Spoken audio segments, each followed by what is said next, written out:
Bismillahirrahmanirrahim. Alhamdulillahi rabbil alamin. Wassalatu wassalamu ala ashrafil anbiya'i wa afdalil mursalin, sayyidina wa habibina wa syafi'ina wa qurrati a'yunina Muhammadin wa ala alihi wa ashabihi wa tabi'in wa man tabi'ahum bi ihsanin ila yaumiddin, amma ba'du. Faqad qala ta'ala fi kitabihil karim, a'udzu billahi minasy syaithanir rajim, qul bi fadlillahi wa bi rahmatihi fabidzalika falyafrahu huwa khairum mimma yajma'un. Ingkang sanget kula taati, kula mulyakaken seluruh keluarga Abah Romo Kyai Haji Muhammad Jamaluddin Ahmad, Kakanda Kyai Haji Muhammad Idris, Kakanda Ibu Nyai Ummi Salamah sekalian, Ibu Nyai Latifah Hidayati sekalian, Ibu Nyai Hajjah Basiratul Hidayah, Adinda Nyai Hajjah Zuhratul Makiyah sekalian, dan seluruh murid-muridipun Abah ingkang sangat kula mulyakaken, para tokoh Syadiliyah yang dirahmati oleh Allah.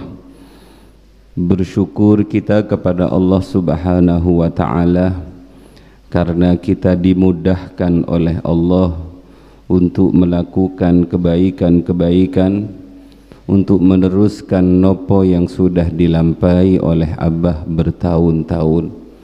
Kulo yakin, hakul yakin, ini adalah tanda bahwa kita dikehendaki oleh Allah menjadi orang baik. Kita dikehendaki oleh Allah untuk menjadi penerus perjuanganipun Abah Romo Kyai Haji Muhammad Jamaluddin Ahmad. Malam ini kulo nyomot satu hikmah dari kitab Al-Hikam, tepatipun hikmah 176, mangke kula kaitaken dengan bulan Rabiul Awal. Bismillahirrahmanirrahim. Qala Asy-Syaikh Tajuddin Ibnu Athail As-Sakandari, wa man ahabbahu lam yu'thir alaihi syai'an. Waman, siapapun dia, siapapun orangnya, ahabbahu, yang mencintai Allah, lam yu'thir, maka dia tidak akan mengutamakan, alaihi, mengalahkan Allah, syai'an, sesuatu. Seseorang yang mencintai Allah, maka tanda cinta yang paling mudah dilihat, dia tidak akan mengutamakan sesuatu lalu mengalahkan Allah Subhanahu wa ta'ala. Syarai pun niku kebanyakan sebenarnya, tapi niku sebenarnya sarah ma'rifat kalih sarah fana. Jenengan tingali 1, 2, 3, 4, 5 baris ke-6 kata-kata sedangkan. Siapapun yang benar-benar mencintai Allah Subhanahu wa ta'ala, panggih nggih, sedangkan siapapun yang benar-benar mencintai Allah Subhanahu wa ta'ala, maka pasti ia tidak akan mengutamakan sesuatu apapun selain Allah Subhanahu wa ta'ala yang telah dicintainya. Bahkan ia akan sanggup mengorbankan segala kepentingan dan hawa nafsunya di dalam mencapai keridhaan Allah Subhanahu wa ta'ala. Para rawuh ingkang sanget kula mulyakaken, untuk mempermudah memahami hikmah niki, mari kita sama-sama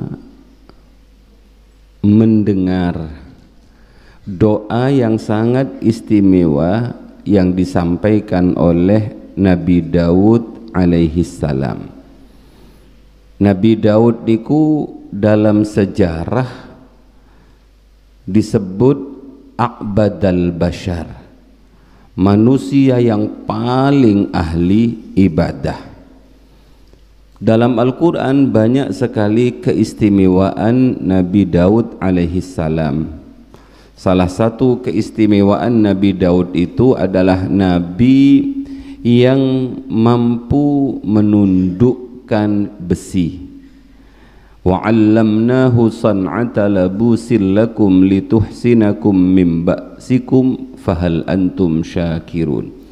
Oleh Allah piyambakipun niku diberi ilmu tentang bagaimana melunakkan, menundukkan besi sehingga besi itu bisa diolah menjadi baju besi, baju perang.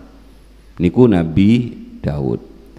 Nabi Daud ini jugalah yang dalam Al-Quran diceritakan yang mampu membunuh Jalut. Wa qatala Dawudu Jaluta wa atahu Allahul mulka wal hikmata wa 'allamahu mimma yasha. Niku keutamaan banyak sekali, dan Nabi Daud niku juga nabi yang sangat indah suaranya. Saking indahnya kalau Nabi Daud niku membaca kitab, burung-burung yang berterbangan niku sama-sama mendekat. Hewan-hewan yang mendengar niku sama-sama mendekat, ingin mendengarkan senandung bacaan Nabi Daud. Lah dalam sejarah kita juga diajari poso ingkang paling sae niku posonipun Nabi Daud. Lah Nabi Daud niku dalam sebuah riwayat mengajarkan doa kepada kita, dan doanya sangat luar biasa dan ada hubungannya dengan hikmah kita malam hari ini. Dalam sebuah hadis Kanjeng Nabi dawuh, kana min du'ail, kalau mau ditulis anak-anak, adik-adik enggak apa-apa. Kana min du'ai Daud alaihi salam yaqul, Allahumma inni as'aluka hubbaka wa hubba man yuhibbuka wal amal alladhi yuballighuni hubbaka. Allahumma ja'al hubbaka ahabbu ilayya min nafsi wa ahli wa minal ma'il barid. Iki doa cinta Nabi Daud alaihi salam. Allahumma duh Gusti Allah, ini sungguh saya as'aluka memohon mengemis kepada panjenengan. Pertama yang diminta oleh Nabi Daud adalah hubbaka. Saya pingin sekali ya Allah panjenengan paringi kulo bisa mencintai panjenengan. Ini mengajarkan kepada kita tidak mungkin kita bisa mencintai Allah kalau tidak dikehendaki oleh Allah. Maka cara yang paling mudah bagaimana kita bisa mencintai Allah, mohonlah kepada Allah agar kita ditakdir dipilih menjadi hamba yang mencintainya. Kedua yang diminta oleh Nabi Daud adalah wa hubba may yuhibbuka. Juga mohon ya Allah berikan kepada kami cinta terhadap orang-orang yang mencintai kamu, cinta terhadap orang-orang yang mencintai panjenengan. Kita mohon kepada Allah lewat doa yang diajarkan Nabi Daud ini agar hati kita ini juga mencintai hamba-hamba Allah yang dicintai oleh Allah.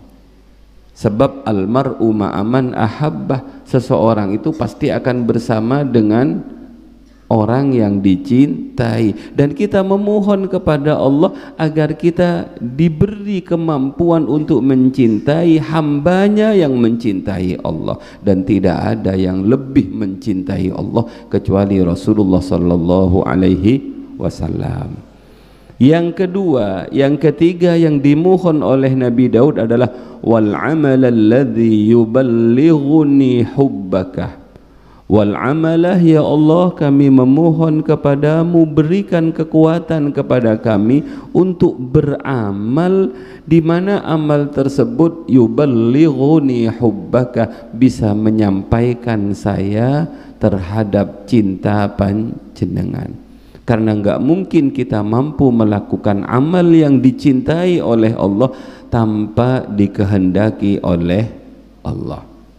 Niki doa yang luar biasa.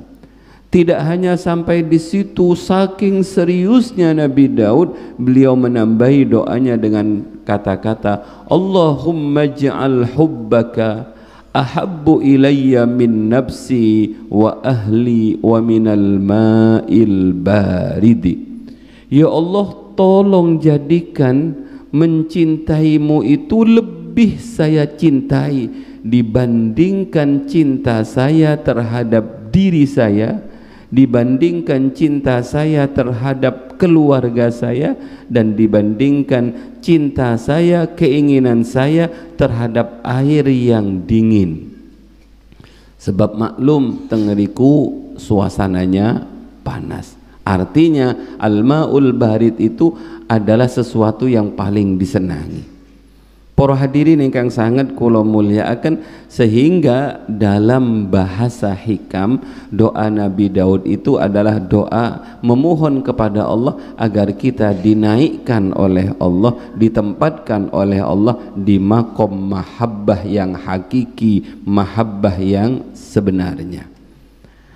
Hadirin yang dirahmati oleh Allah, satu persatu kita lihat doa ini. Yang pertama adalah kita memohon agar kita menjadi orang yang mencintai Allah Subhanahu wa ta'ala. Bagaimana caranya agar kita menjadi pribadi yang mencintai Allah? Kula sampun sampaikan, memohon kepada Allah. Tapi ciri orang yang mencintai Allah niku, dawuhipun Asy-Syaikh Ibnu Athaillah As-Sakandari, dia tidak akan mengalahkan yang dicintai, memenangkan dirinya, memenangkan hawa nafsunya, atau memenangkan yang selainnya. Suatu saat ada beberapa orang yang ingin langsung mencintai Allah Subhanahu wa ta'ala, tapi kemudian Allah Subhanahu wa ta'ala tidak berkenan untuk hal yang seperti itu. Allah Subhanahu wa ta'ala dawuh, Qul in kuntum tuhibbunallaha fattabi'uni yuhibbukumullah.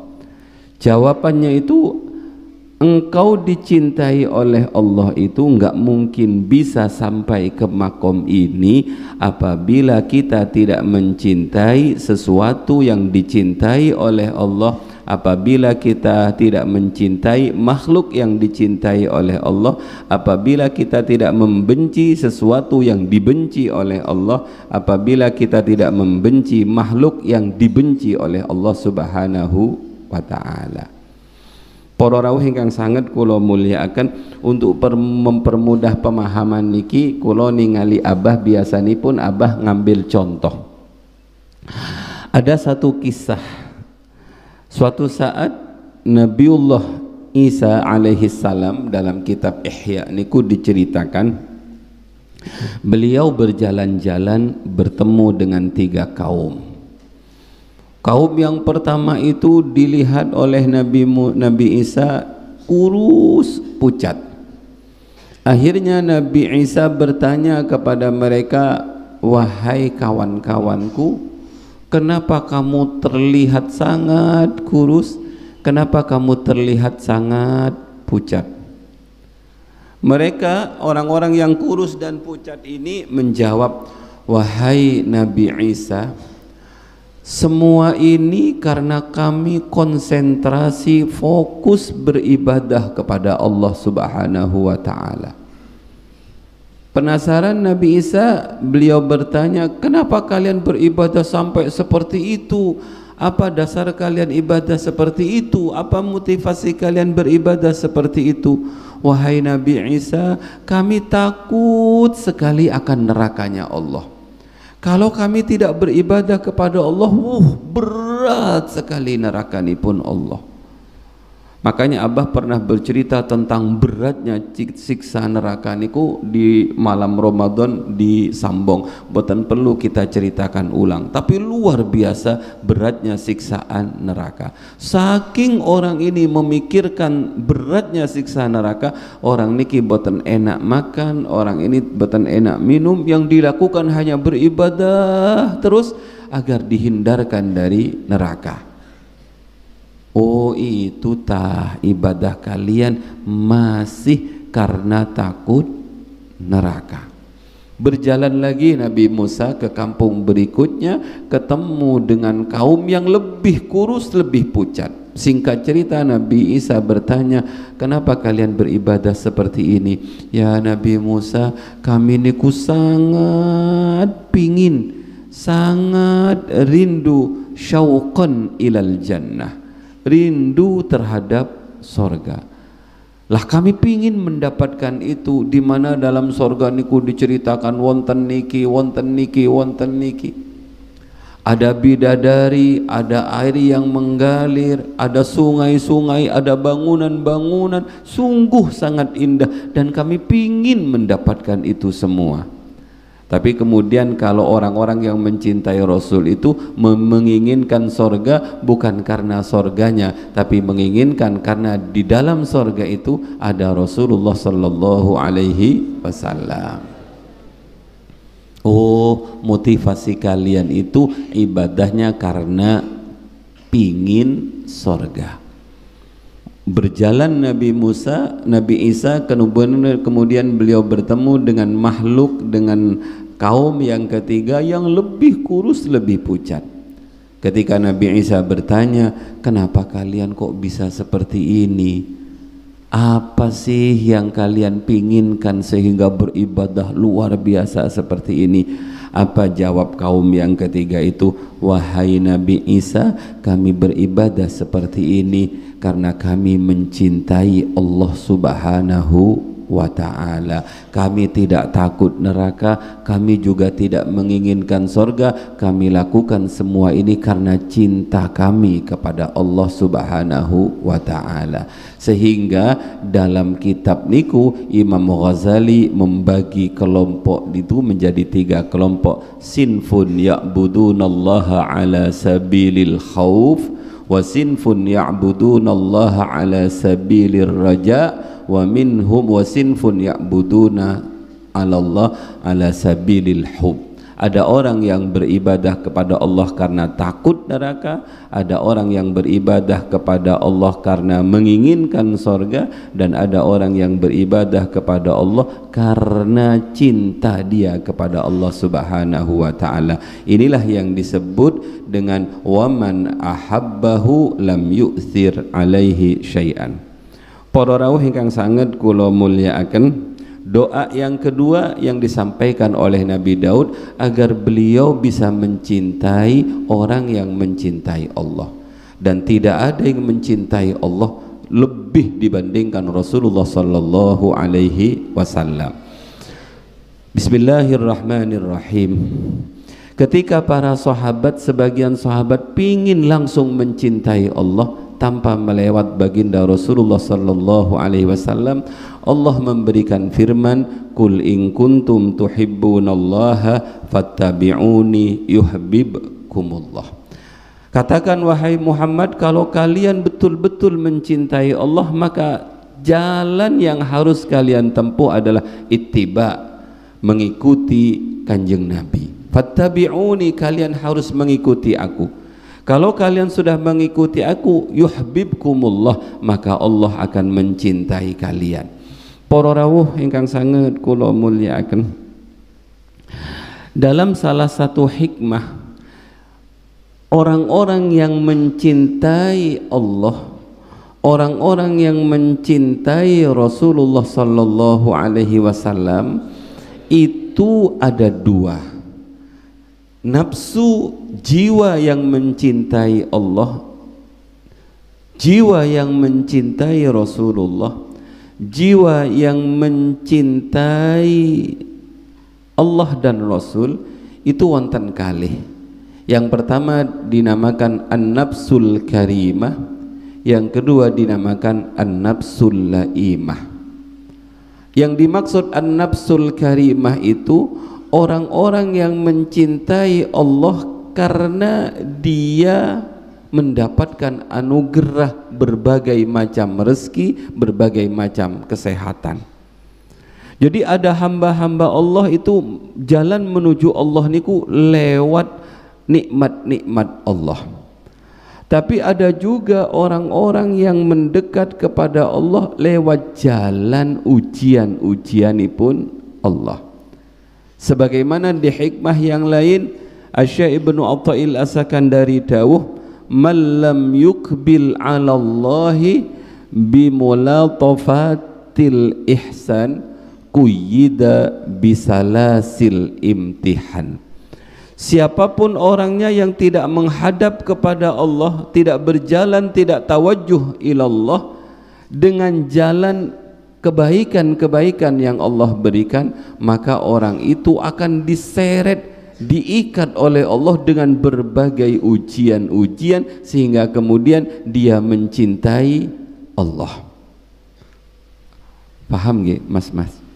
Gini, ada orang mencintai Allah itu cukup dia diberi nikmat, dia diberi rezeki, dia diberi sehat, dia diberi berbagai macam anugerah. Kalau dia sudah diberi berbagai macam anugerah, itu akan muncul dalam fikirannya, manil mun'im, siapakah orang yang memberi nikmat ini? Jawabannya adalah Allah. Tidak sampai di situ dia berpikir, kalau saya sudah diberi nikmat seperti ini, jangankan saya, hewan saja kalau diapii itu biasanya dia akan berterima kasih. Maka saya harus bersyukur kepada yang memberikan nikmat kepada saya. Tidak cukup dia dengan syukur, maka akan muncul dalam dirinya perasaan mahabbah, cinta kepada Allah. Setelah dia mencintai Allah, maka dia akan sanggup berkhidmat kepada Allah. Salah satu contoh yang sederhana, ada santri putri lewat di pinggir jalan, ada truk, wah bukan, jangan truk lah bapak-bapak, ada sepeda motor wanter ugal-ugalan, hampir saja nabrak perempuan itu. Kemudian datanglah seorang santri, laki-laki, dia lari melompat sehingga berguling-guling kayak film India gitu. Merasa nyawanya diselamatkan, pasti dia akan mengatakan, matur nuwun nggih Cak, jenengan sinten, dan seterusnya dan seterusnya. Karena dia merasa diselamatkan oleh cak-cak itu. Padahal dalam kehidupan kita yang selalu menjaga kita, yang selalu menyelamatkan kita adalah Allah Subhanahu wa ta'ala. Jadi kita beribadah kepada Allah lewat mulatafatil ihsan. Lah, kalau orang itu dicintai oleh Allah tapi dia tidak bisa mendekat kepada Allah lewat anugerah-anugerah Allah ini, maka orang itu oleh Allah akan diikat dengan rantai-rantai ujian yang datang bertubi-tubi, sehingga ketika dia diuji oleh Allah, dia tidak bisa lari kepada siapapun kecuali hanya lari kepada Allah Subhanahu wa ta'ala. Contoh yang sangat indah adalah apa yang diimami oleh Imam Al-Busiri. Imam Al-Busiri itu ketika dia sehat, ketika dia mampu, sama sekali dia tidak mendekat kepada Rasulullah sallallahu alaihi wasallam. Yang dilakukan dengan kemampuan otaknya itu hanya menulis bait-bait syair pujian terhadap para pejabat. Bahasa tambak berasnya niku ngatok nang pejabat. Nek ketemu pejabat, keluar syair pujiannya, engkau adalah pejabat yang gagah, engkau adalah pejabat yang pemurah, engkau adalah pejabat yang sangat perhatian, dan seterusnya dan seterusnya. Tujuan dari pujian itu hanya ingin mendapatkan hadiah dari pejabat tersebut. Akhirnya karena Allah mencintai Imam Al-Busiri, Allah uji Imam Al-Busiri itu dengan rantai ujian yang bernama falij. Imam Al-Busiri diuji oleh Allah sakit stroke, separuh tubuhnya lumpuh. Lah saat dia dalam hal seperti itu, dia ingat kesalahannya selama ini. Ketika saya sehat, saya selalu memuji pejabat, tidak pernah saya memuji Allah, tidak pernah saya memuji Rasulullah. Kemudian dia mulai sadar, kemudian menulis bait-bait syair yang kita kenal dengan syair burdah, yang kalau tidak salah jumlahnya 160 bait dibagi dalam 10 bab kalau boten salah. Tengah-tengah beliau sedang menulis syair burdah itu, dia tidak bisa meneruskan syairnya, sehingga datanglah Rasulullah menemui Imam Al-Busiri, kemudian disuruh teruskan. Akhirnya dia bisa meneruskan, dan tubuhnya kemudian dielus, kemudian dibeli selimut burdah. Begitu beliau tersadar, ternyata selimut itu ada nyata, dan harum ruangannya itu begitu terasa, dan subhanallah, tubuhnya kemudian menjadi sembuh. Niki namanya orang ditarik untuk mencintai Allah, ditarik untuk mencintai Rasulullah lewat jalan ujian. Kinten-kinten kita pingin yang mana? Apa harus diuji dulu baru cinta kepada Allah? Apa harus mengalami berbagai macam ujian kemudian kita mencintai Rasulullah? Nyata niki dalam kehidupan. Kula niki pernah nderekaken Al-Maufurlah Habib Muhammad bin Ali Al-Jufri Tugu, Allahumma yarham. Beliau yang mengenalkan kepada kami Simtud Duror, beliau yang mengajarkan kepada kami mencintai Simtud Duror. Suatu saat saya dikenalkan oleh beliau dengan seseorang. Beliau bilang, ini Gus pebisnis ulung, hebat bisnisnya, tapi beberapa bulan ini bisnisnya bangkrut. Alhamdulillah dia lari ke sini untuk ikut sholawatan ke majelis ini. Wah, akhirnya kita kumpul beberapa kali dengan orang tersebut. Masuk majelisnya lewat bangkrut. Masuk majelisnya lewat bangkrut. Saat jaya tidak ikut majelis. Berarti pertanyaan kulo, langkung saya pun di jaya kali bangkrut. Dijawab Bu, langkung saya pun di langkung saya bangkrut, karena dengan kebangkrutannya dia mendekat kepada Rasulullah. Bahkan kata Imam Al-Ghazali itu, kalau ada orang ketika sakit dia mendekat sedekat-dekatnya kepada Allah, tapi ketika dia sehat menjauh sejauh-jauhnya dari Allah, maka sakitnya lebih baik dibandingkan sehatnya. Orang yang seperti ini dianjurkan untuk tidak berobat, dianjurkan untuk tidak ke dokter. Kenging nopo? Karena sakitnya lebih baik. Lah, Imam Al-Busiri itu contoh nyata orang yang dicintai oleh Allah tapi lewat jalan ujian. Apapun jalan yang harus diberikan oleh Allah untuk kita, yang penting kita ditakdir sebagai pribadi yang mencintai Allah dan mencintai Rasulullah sallallahu alaihi wasallam. Para rawuh ingkang sangat kula mulyakaken, abah kita, guru kita mengajarkan kepada kita doa yang luar biasa bagusnya. Allahumma inni as'aluka husnal mahabbah wa kamalal mutaba'ah li nabiyyina Muhammadin sallallahu alaihi wasallam fi aqwalihi wa af'alihi wa ahwalihi. Ya Allah, kami mengemis kepadamu cinta yang sejati, cinta yang jujur, cinta yang indah kepada baginda Nabi Muhammad sallallahu alaihi wasallam. Karena enggak mungkin kita bisa mencintai Allah, atau enggak mungkin kita dicintai oleh Allah tanpa kita mencintai Rasulullah. Rasulullah.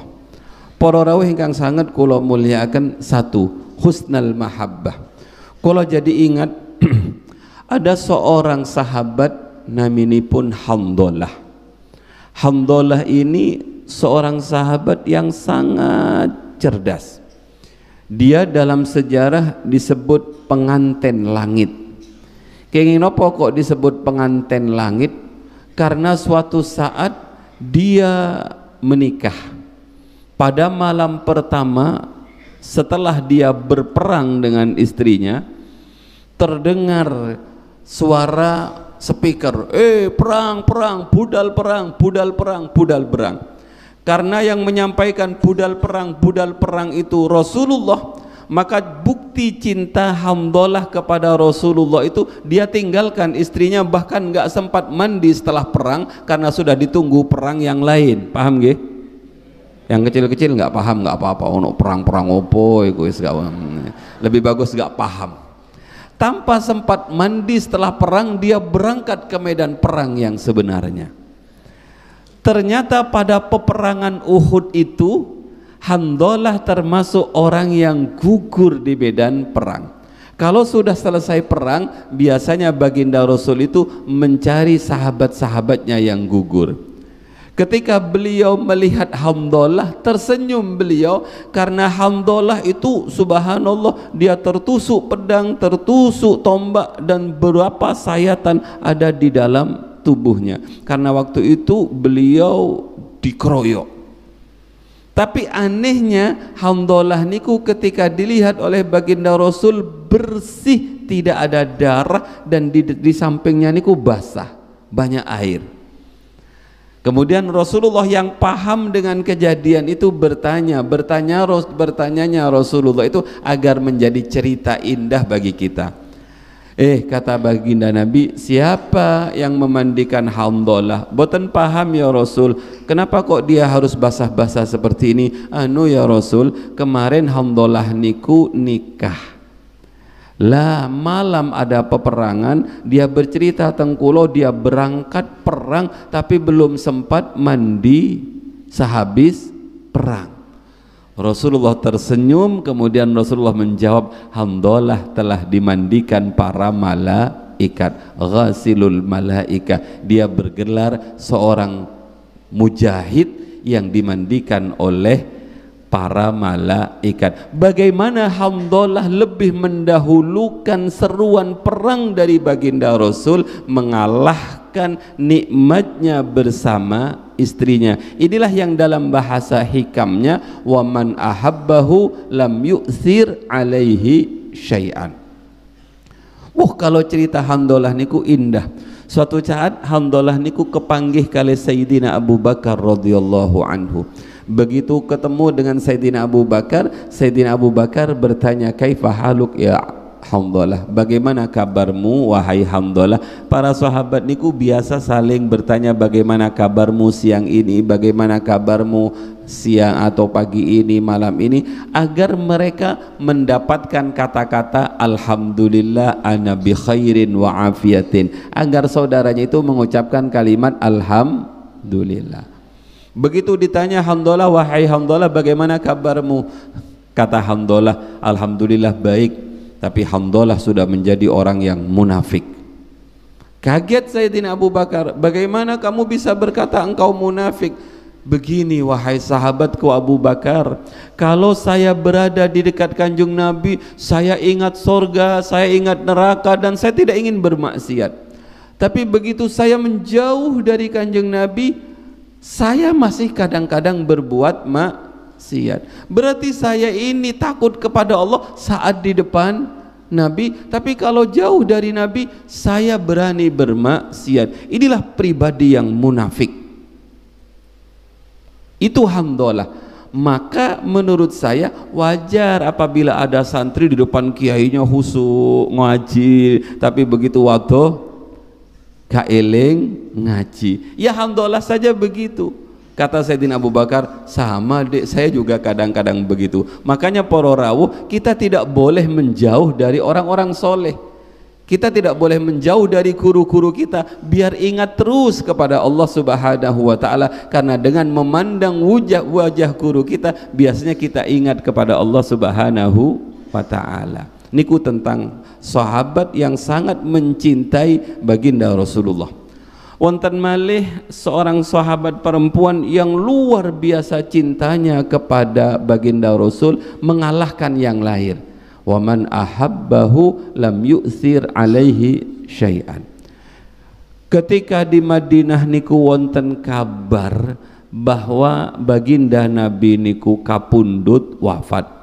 Muhammad telah mati, kata orang-orang munafik. Sengaja ini namanya serangan ingin melemahkan orang-orang muslim. Semua menangis karena mendapat kabar kalau Kanjeng Nabi wafat. Ada seorang perempuan, dia langsung keluar dari dapurnya, berlari menuju ke medan perang. Dia cari mayat baginda Rasul, karena biasanya kalau sudah selesai perang, orang-orang yang meninggal niku ditutupi dengan serban. Satu persatu serban niku dibuka. Ternyata dia tidak menemukan yang dicari. Akhirnya ada salah seorang sahabat yang kasihan pada perempuan itu, "Bu, sampean nyari sinten, monggo ikut kulo." Akhirnya ibu itu mengikuti laki-laki sahabat tersebut. Dibuka serbannya, "Bu, ini suamimu." Apa reaksi ibu itu? "Enggak, saya enggak nyari dia kok." Kasihan ge bapak-bapak. "Oh, sampean nggak nyari suami jenengan." Dibukakan yang satunya, "Ini loh Bu, putra jenengan, saya juga nggak nyari dia." Waduh, "Loh Bu, jenengan niki jauh-jauh berlari ke medan perang ke sini, memangnya jenengan niku nyari sinten?" "Yang saya cari bukan suami saya, yang saya cari bukan anak saya, yang saya cari adalah Rasulullah sallallahu alaihi wasallam.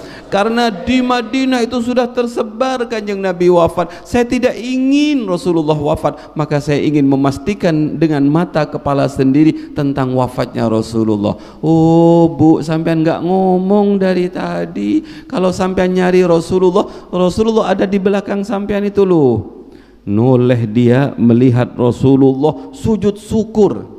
Paling kalau perempuan tambak beras langsung nabrak merangkul Rasulullah. Dia langsung sujud syukur di depan Rasulullah. Dia bersyukur kepada Allah sambil berkata, "Ya Allah, terima kasih ya Allah, Engkau telah selamatkan kekasihku Rasulullah. Bagi saya suami mati ndak apa-apa." Jadi nggak enak ngajinya begini. Bagi saya suami mati, anak mati adalah hal yang biasa, karena semuanya sama-sama akan mengalami kematian. Tapi tolong ya Allah, jangan kau matikan dulu baginda Rasul. Niki contoh cinta seorang perempuan terhadap baginda Rasul, sehingga ada dawuh dari baginda Nabi, "La yu'minu ahadukum hatta akuna ahabbu ilaihi min waladihi wa walidihi wan nasi ajmain." Tidak sempurna keimanan salah satu di antara kalian sehingga saya lebih kalian cintai dibandingkan cinta Anda kepada diri Anda, dibandingkan cinta Anda kepada orang tua Anda, dibandingkan cinta Anda kepada anak-anak Anda. Orang-orang dahulu itu jangan ditanya cintanya kepada baginda Rasul. Saya ingin tanya kepada ibu-ibu yang ada di sebelah kanan, "Bu, jenengan langkung cinta sinten, Rasulullah nopo bapake lari-lari?" Mari kita dengarkan suaranya.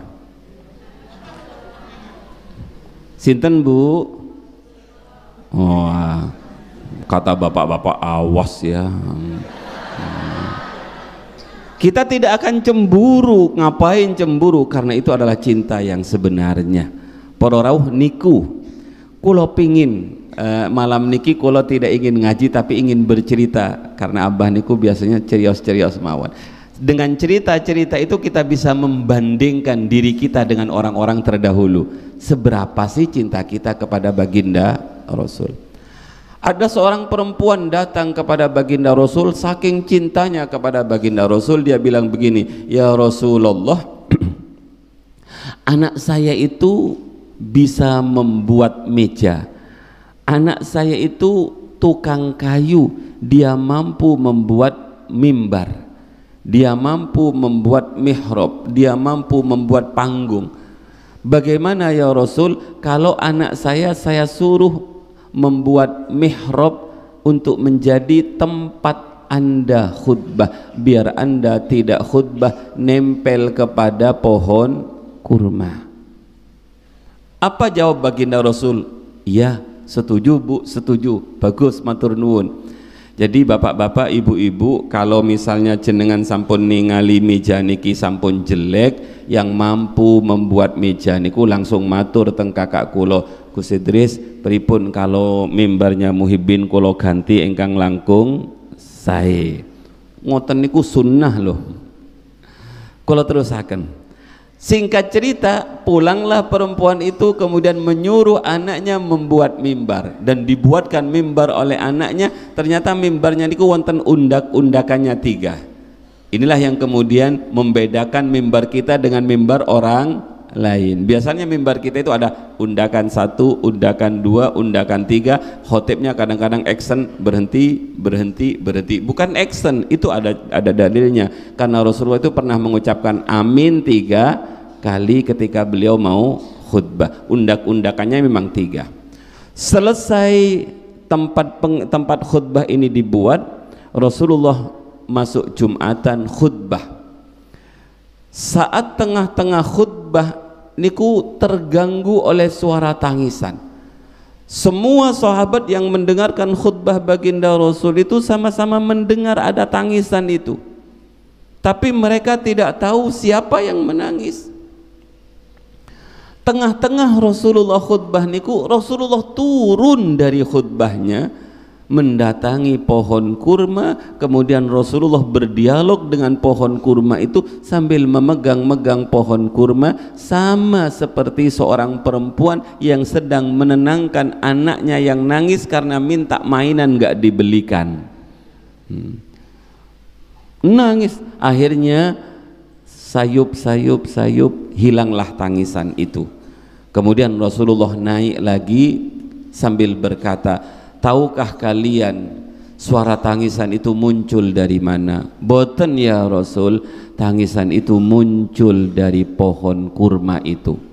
Sehingga diabadikan dalam Dhiba ataupun Simtud Duror, wa atakal audu yabki wa tadhallal baina yadaika. Apa kata baginda Rasul? Dia menangis, dia berkata, saya tanya kepada dia, kenapa kamu menangis? Ya Rasul, engkau telah meninggalkan saya. Ya Rasul, saya sudah tidak engkau pakai. Jadi maaf bapak-bapak, maaf sekali, apa yang dipakai oleh kiai kita itu kalau bisa jangan dianggurkan. Apa dianggurkan itu ya? Di nganggurno gitu. Mimbar yang pernah dipakai oleh Mbah Yai Jamal jangan diistirahatkan, nggak dipakai. Pasti kalau jenengan pireng meja itu pasti nangis karena sudah tidak dipakai lagi. Kemudian saya tanya, kenapa kamu nangis ya Rasul? Bagaimana saya nggak menangis? Karena saya sudah nggak engkau pakai. Kenapa kayu ini menangis? Karena ditinggal oleh Rasulullah, karena kayu ini pernah menemukan nikmatnya kebersamaan dengan Kanjeng Nabi. Kalau ada orang tidak menangis ketika Mbah Yai Jamal wafat, karena orang itu tidak pernah menemukan kenikmatan bersama Abah. Tapi murid-muridnya Abah, muhibbinnya Abah, rata-rata nangis ketika ditinggal Abah. Kenapa nangis? Karena menemukan kenikmatan bersama dengan Mbah Yai. Kayu ini menangis karena dia pernah menemukan kenikmatan bersama dengan Rasulullah, kemudian dia berpisah dengan Rasulullah. Kita menangis sejadi-jadinya ketika ditinggal oleh Mbah Yai Jamal. Kenapa? Karena kita pernah bersama-sama menikmati hidup ini bersama dengan guru kita. Sehingga ada syair begini, lauduktum halawatal wuslati la'araftum mararatal qati'ati Lauduktum, kalau kamu pernah ngincipi manisnya kebersamaan, la'araftum mararatal qati'ati, maka kamu pasti tahu betapa pedihnya perpisahan. Ini syair, bukan syair anak-anak muda loh ya. Seseorang yang pernah menemukan nikmatnya wusul ilallah, seorang yang pernah menemukan nikmatnya bersolawat kepada baginda Rasul, maka dia akan merasakan sakitnya ketika berpisah dengan Rasulullah sallallahu alaihi wasallam. Kemudian kata Kanjeng Nabi, saya bilang kepada kayu pelepah kurma itu, gini aja, kalau kamu pingin bersama saya di dunia, nggak apa-apa, aku nggak akan khutbah di mimbar itu, tapi kamu hanya cukup bersama saya di dunia. Tapi kalau kamu ikhlas, rela berpisah dengan saya diizinkan khutbah di atas mimbar baruku itu, maka kita akan bersama-sama di akhirat kelak. Kita tidak akan berpisah.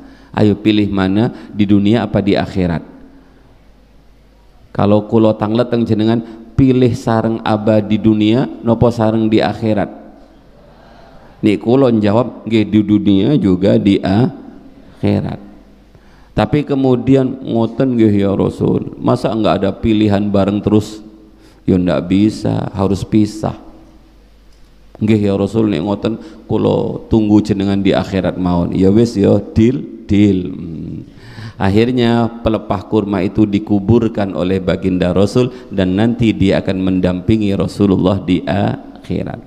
Ada pelajaran indah dari Syekh Hasan Al-Basri kepada murid-muridnya. Kalau pelepah kurma saja menangis karena berpisah dengan baginda Rasul, merasakan pahitnya jauh bersama baginda Rasul, bagaimana halnya dengan kita yang manusia? Kalau saja Rasulullah rela turun dari mimbarnya karena mendengar tangisan pohon yang tidak ingin berpisah, bagaimana halnya apabila kita umatnya menangis karena rindu kepada baginda Rasul? Pasti Rasulullah akan datang dari tempat yang jauh Madinah sana untuk datang menghibur kita, karena kita lebih mulia dibandingkan pohon. Mudah-mudahan kita bisa mencintai baginda Rasul dengan sepenuh hati. Amin, Allahumma amin. Para rawuh yang sangat kula muliakan, boten usah diperpanjang, sebab kita baru bisa mengukur seberapa cinta kita kepada baginda Rasul dibandingkan dengan orang-orang terlebih dahulu. Tapi para rawuh jangan khawatir, sebab Rasulullah sangat merindukan kita.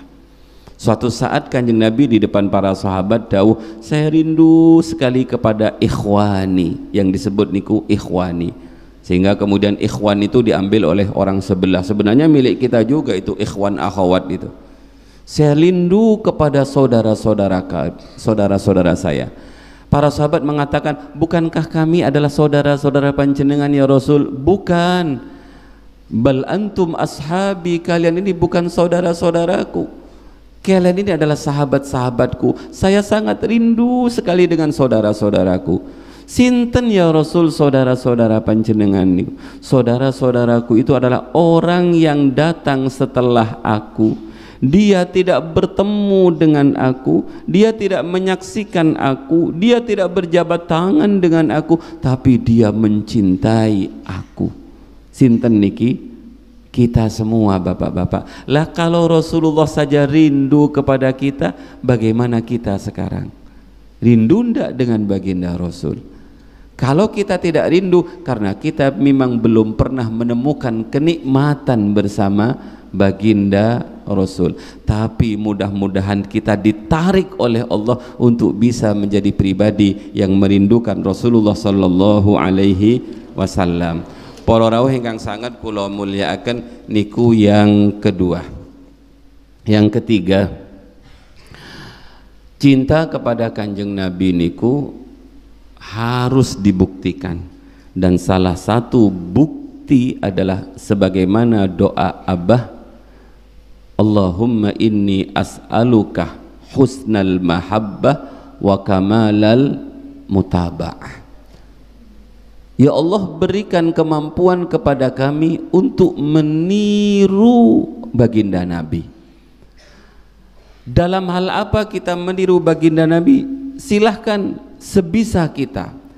Kadang-kadang ada orang yang niru Kanjeng Nabi dari sisi fashion, dari sisi baju, jubahan, boten nopo-nopo, yang penting pingin niru Kanjeng Nabi.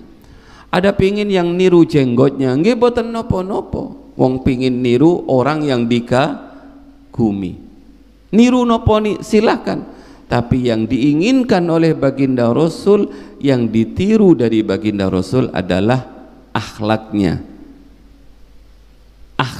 baginda Rasul. Dan kalau kita berbicara akhlak baginda Rasul, maka simtud duror, berzanji tiba, itu tidak mampu melukiskan akhlak Rasulullah secara kafah.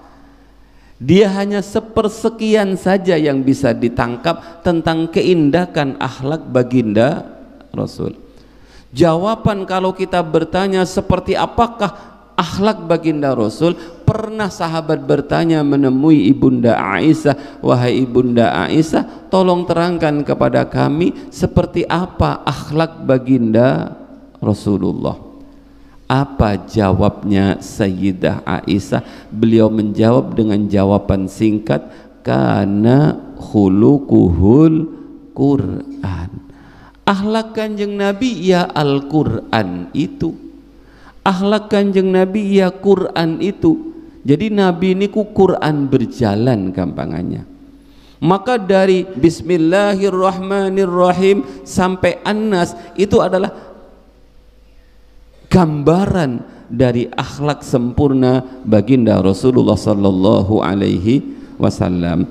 Para rawuh ingkang sanget kula mulyakaken, paling tidak kula kalih panjenengan sebagaimana yang diajarkan oleh Abah, dan kita menjadi pengamal mugi-mugi istiqomah. Kula kali panjenengan kan diajarkan oleh Abah dari peta dan dari Mbah Wahab untuk selalu wiritan laqad ja'akum rasulum min anfusikum azizun alaihi ma'anittum harisun alaikum bil mu'minina raufur rahim. Kulo tidak ingin membahas tentang khasiat laqad ja'akum, sebab kadang-kadang ditanya keng nopo jenengan maos laqad ja'akum, motivasinya kayak umatnya Nabi Isa tadi, ben selamat gak kemalingan, ben gak mati, itu namanya laqad ja'akum karena ben gak mati. Atau kenapa jenengan pingin maos laqad ja'akum? Saya pernah diceritai oleh Mbah Yai Jamal, ada seorang pemuda bernama Asyibli. Ada seorang pemuda yang bernama Asyibli. Asyibli ini suatu saat dia datang ke majelis seorang ulama besar. Begitu Syibli masuk ke tempat majelisnya ulama ini berdiri menghampiri Syibli, menyambut Syibli muda, kemudian mencium keningnya Syekh Syibli muda. Murid-muridnya itu kaget, orang yang mulia datang pemuda yang tidak dikenal, dia berdiri meninggalkan ngajinya karena ingin menjemput pemuda itu, dan yang dilakukan adalah mencium keningnya. Kulo niki anak kulo Hasan Mustafa, Muhammad Hasan Mustafa niki libur saking Yaman. Tradisi dzurriyah Kanjeng Nabi niku biasanya kalau ketemu orang yang dimuliakan, yang dicintai itu boten salaman rangkulan, tapi nyium kening. Kalau agak kaget begitu dia datang teng Soekarno Hatta, langsung sungkem kepada ibunya dicium keningnya. Lantas tengkulo salaman nyium kening kulo. Oh, ini tradisi Tarim, ini tradisi Yaman. Dalilnya mana? Asyibli niki dalilnya. Wonten murid Pondok Al Amanah lulus dari Ahqaf. Sowan saat Abah kapundhut takziah, panggih dalem. Begitu panggih dalem pamit, ngapunten Abah, kula nyuwun izin nyium keningi jenengan.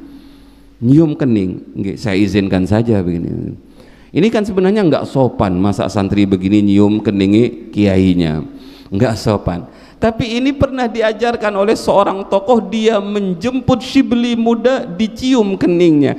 Para santrinya bertanya, ya Syekh, tokoh ini datang Anda tetap di majelis, Anda tetap di meja. Tokoh ini datang Anda tidak bergeser sedikit pun dari tempat ngaji Anda. Lah pemuda yang bernama Syibli datang, engkau berdiri kemudian menyambut, mencium keningnya. Apa sih hebatnya dia?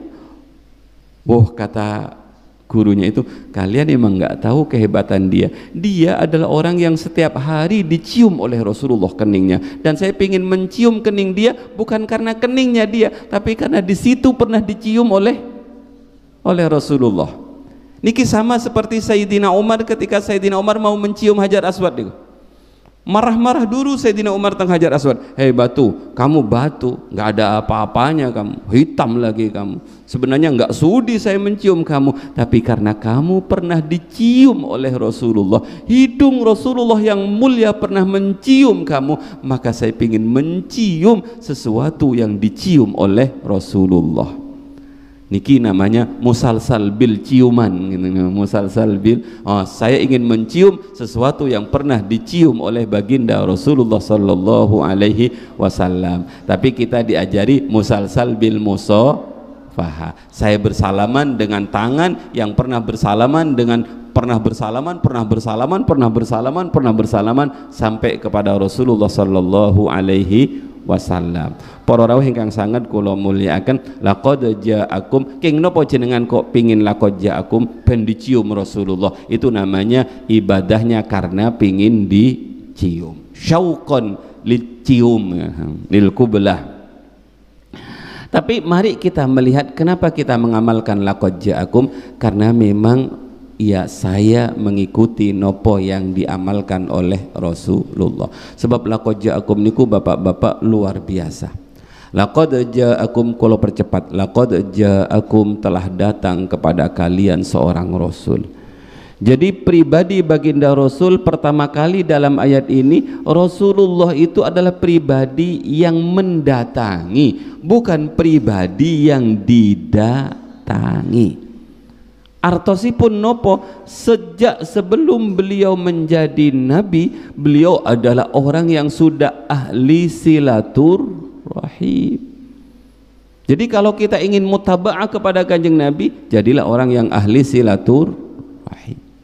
Bukan hanya kepada orang-orang baik, kepada orang yang tidak baik pun Rasulullah silaturahim. Kita tidak ingin membahas tentang silaturahim, sebab niku biasanya temanya setelah Idul Fitri. Nah, kalau teruskan, laqad ja'akum rasulun min anfusikum. Rasul itu adalah bagian dari diri kalian, sama dengan diri kalian.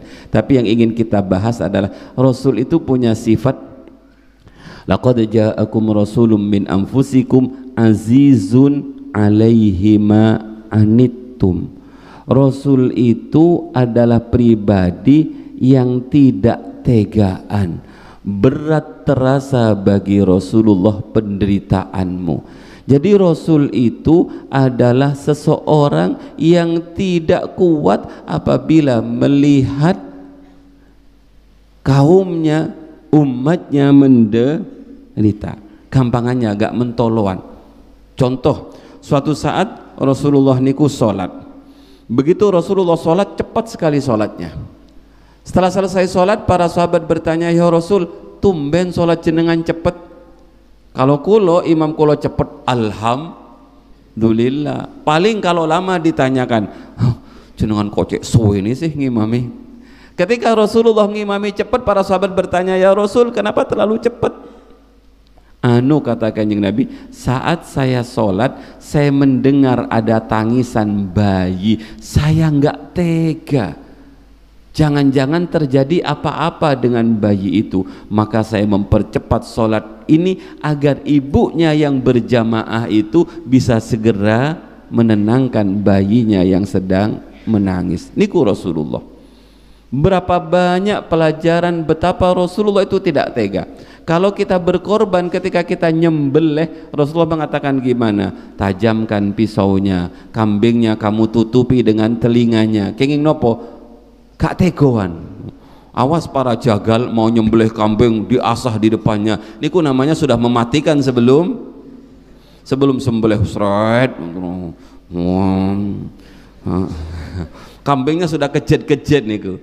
Nah, makanya dilus-lus, kemudian dirobohkan, ditutup matanya dengan telinganya, kemudian dibacakan Allahu Akbar, sembelih sekaligus dengan kuat, tajamkan pisaunya agar dia tidak merasakan sakitnya. Niku bukti kalau Rasulullah sangat tidak tega. Kita juga tidak boleh ibu-ibu goreng lele niku habis ambil dari kolam langsung dicemplung wajan, nggak boleh. Kenapa? Penyiksaan. Artinya Rasulullah itu tidak tega apabila melihat penderitaan kaumnya, dan ini banyak sekali ceritanya. Yang kedua, yang ketiga, Rasulullah niku adalah harisun alaikum.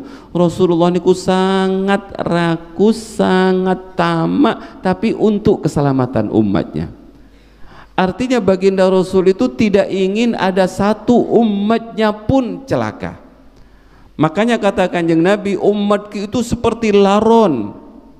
Saya sudah menghalang laron-laron itu agar tidak mendekat ke lampu. Sebab kalau dia mendekat ke lampu, maka dia akan lepas sayapnya. Dunia ini diibaratkan lampu, hubbud dunia ini diibaratkan lampu. Saya sudah berusaha menahan umatku agar tidak terpengaruh dengan gemerlap dunia. Ada yang bisa saya tahan, tapi ada yang lepas dari pegangan saya. Itu Rasulullah. Jadi para rawuh ingkang sangat kula mulyakaken, Rasulullah niku adalah orang yang sangat ingin agar semua orang selamat.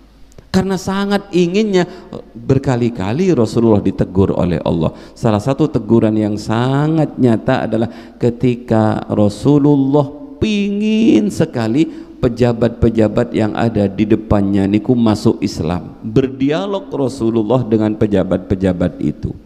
Sementara di sisi yang lain ada seorang Abdullah bin Ummi Maktum, seorang yang buta. Dia nyelonong begitu saja minta diajari oleh baginda Rasul. Ya Rasulullah, tolong ajari saya sesuatu yang bisa membersihkan hati saya.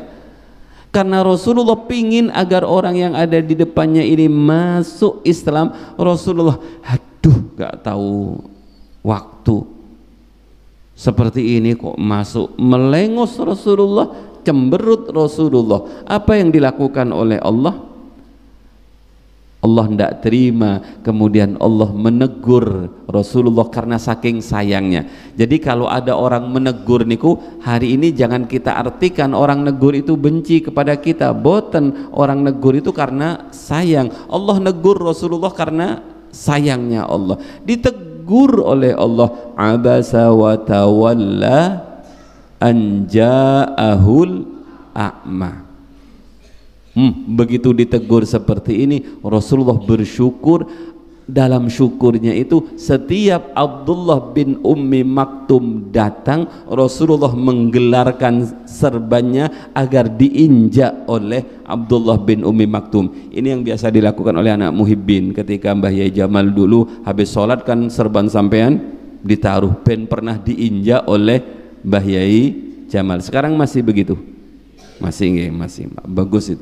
Digelar oleh baginda Rasul sambil berkata, marhaban biman atabani Rabbi. Selamat datang wahai saudaraku yang gara-gara engkau saya ditukani oleh Allah Subhanahu wa ta'ala. Jadi kalau ada santri kemudian ditukani oleh kiai gara-gara dilaporkan oleh kawannya, kamu harusnya berterima kasih. Alhamdulillah wahai kawanku, gara-gara engkau saya ditukani oleh guru saya, gara-gara engkau saya ditukani oleh kiai saya. Coba kamu enggak laporkan, maka saya tidak akan ditukani oleh guru saya. Kalau kita bapak-bapak, ibu-ibu niki ingkang kita bisa bahas malam hari ini. Ini hanya sekedar nopo nggih muhasabah. Seperti apa cinta kita kepada baginda Rasulullah sallallahu alaihi wasallam. Kula tutup dengan terusannya doa, wal amal alladhi yuballighuni hubbak. Ya Allah, tolong ajarkan, kuatkan kami untuk bisa beramal di mana amal kami ini bisa menyampaikan kami terhadap cinta panjenengan. Dan yang terakhir, doa yang disampaikan oleh Nabi Daud, Allahumma ja'al hubbaka ahabbu ilayya min nafsi wa ahli wa minal ma'il barid. Ya Allah, jadikan cintamu kepada aku itu lebih aku cintai dibandingkan cintaku kepada diriku, dibandingkan cintaku kepada keluargaku, dan dibandingkan cintaku kepada benda-benda duniawi yang di sini digambarkan dengan al-ma'il barid. Sebab semuanya itu adalah makhluk. Kalau kita mencintai Allah, pasti kita tidak akan mengalahkan Allah, menomorsatukan Allah, menomorsatukan makhluk. Kalau kita mencintai Rasulullah, pasti kita tidak akan menomorsatukan Rasulullah, menomorsatukan selain Rasulullah. Mugi-mugi ditakdir menjadi pribadi yang sakit mencintai baginda Rasul dan sakit mengikuti sunnah-sunnah baginda Rasul. Makaten Rabbi fanfa'na bi barakatihim wahdinal husna bi hurmatihim wa amitna fi tariqatihim wa mu'afatim minal fitani Rabbi fa bi barakatihim wahdinal husna bi hurmatihim wa amitna fi tariqatihim wa mu'afatim minal fitani. Bismillahirrahmanirrahim. Allahumma inni astaudi'uka ma 'allamtanihi fardudhu ilayya inda hajati ilaihi wa la tunsinihi ya rabbal alamin. Nyuwun agungipun pangapunten. Wassalamualaikum warahmatullahi wabarakatuh.